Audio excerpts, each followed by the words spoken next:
Hello everyone, welcome to my YouTube channel. So at the very beginning of this tutorial, I want you to know that the tutorial is titled as Complete C Programming Tutorials. As the title suggests, I will teach you how to code or write a program in C language from really very basic level programming to advanced level programming. That is from hello world program to really very advanced level programming.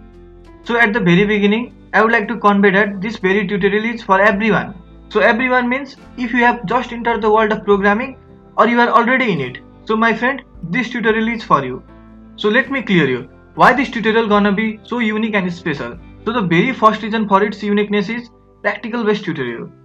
Yes, you heard it right, practical based tutorial. So this means most of the portion of the tutorial are practical based.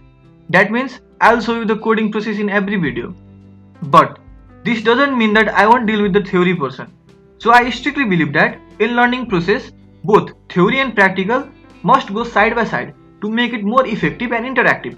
So the other thing that makes this tutorial very special and unique is that I will cover all the topics related to C, and that will be basic structure, C tokens, branching and control statement, array, functions, structure and union, pointer and file handling.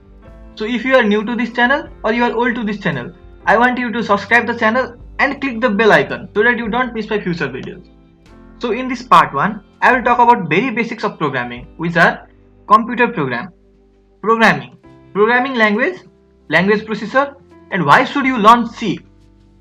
So let's start with computer program.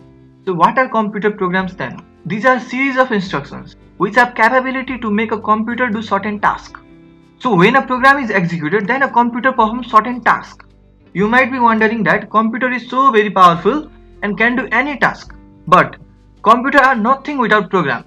So a computer can do anything only if it is appropriately programmed. Else it will be useless. So the next topic is programming. So what does programming actually refers to? It simply refers to writing a program or coding a software or a program that will make computer do certain tasks.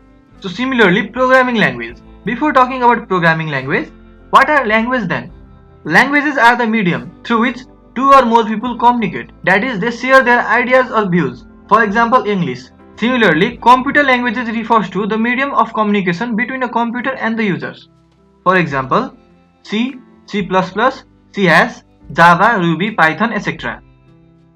So the experts have classified the programming language into two types. They are low-level language and high-level language. Similarly, low-level language are also classified into two types. They are machine-level language and assembly language or assembly-level language. So let's start with machine-level language. So these are the computer understandable language.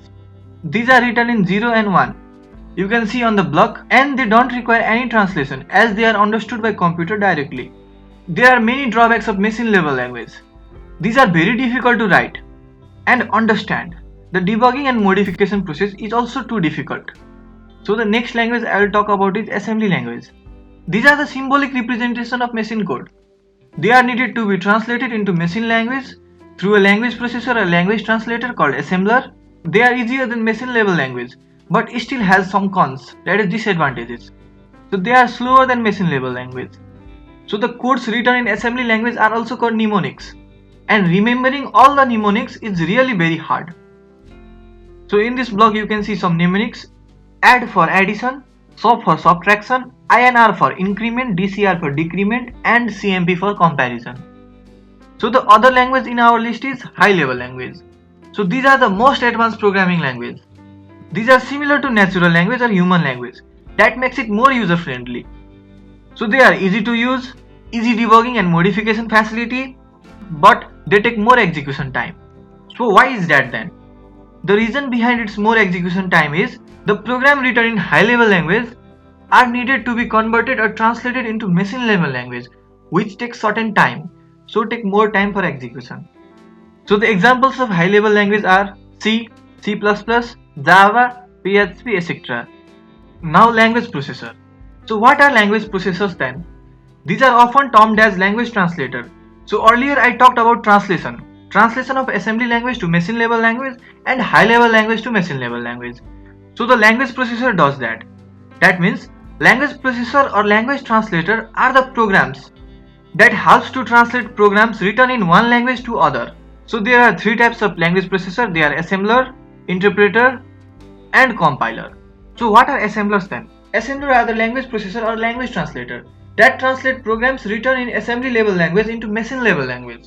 Similarly, interpreter and compiler, they both translate high level language into machine level language. The only difference between these two language processors is that the interpreter translates one statement at a time, whereas compiler translates a whole program at a time. So here comes why should you learn C? So here comes why should you learn C? C has been very popular nowadays. So what's the reason behind that? There are many reasons behind that, but I have listed some top reasons why should you learn C. So they are fundamental language. So what does this mean then? C language or C programming language are the very basic, that is fundamental or foundation language for beginners. Similarly, C++, C hash, Java and many other programming languages have same syntax as that of C. Not only this, major parts of Windows, Unix and Linux are also written in C language. So C can also be used in system level programming. Moreover, C can also be used to make device drivers of new devices. So these were some very good reasons why should you learn C. So I personally suggest, if you are stepping into the world of programming, then you must learn C at the very beginning.